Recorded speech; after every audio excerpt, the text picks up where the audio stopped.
O'z qo'ynimda juda ham oson ishni bo'ylab, jiyanlarimni xursand qilaman deb butun basseynni tozalab, suvlarni kechgacha to'ldirib bermoqchi bo'ldim-u, ishga kirishib ketdim. Birinchi bo'lib basseynni necha oylik bo'lib yotgan musorlarni sipirib tozalab oldim. Keyin har bitta ko'chkan kafellar dedim, o'shalarni terib chiqdim, sababi o'zimcha klegi bor edi, yopishtirib ta'mirlab chiqmoqchi bo'ldim. O'tgan yili xuddi shu vaqtda xo'jayinim bilan basseynni tozalab yuvib, suvlarini to'ldirib qo'ygan edik. Hammasini kuzatib turgan edim, o'shaning uchun esimda bor, qo'limdan keladi deb o'ylagan edim. Basseynni o'tida yuvib, keyin bo'lsa kafellarni yopishtirishga kelganda xo'jayinimga telefon qilib, "Bola, oyim basseynni suvini to'lg'izmoqchilar" deyapti. "Xotin, qo'lingdan keladigan ish qilgin, qo'y, o'zim borib to'lg'izib beraman.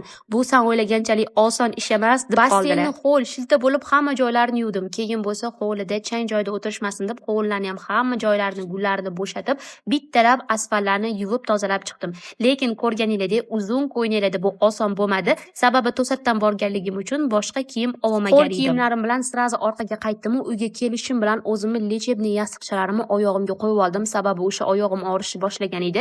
Shamollashlarni oldini olsin dedim. Lechebniy podushkani birinchi bo'lib mikrovolnovkaga qo'yib isitib olamiz, keyin bo'lsa oyog'imizga yoki og'rib turgan joyimizga qo'yamiz. Suyi-suyigacha issiqligi o'tib, shamollashlarni oldini oladi, og'riqlarni bosadi va davolaydi. Lechebniy podushka ayollar uchun juda ham kerakli, tug'ruqdan keyin va pochka shamollashlari, sistitlar uchun ham juda ham foydali. Kichkina hajmdagi shifoli yostiqcha bu bolajonlar uchun juda ham kerakli, gazlarini chiqaradi, qornini dam qilmaydi va bolangizni tinchlantiradi. Sizga ham profil qoldiraman.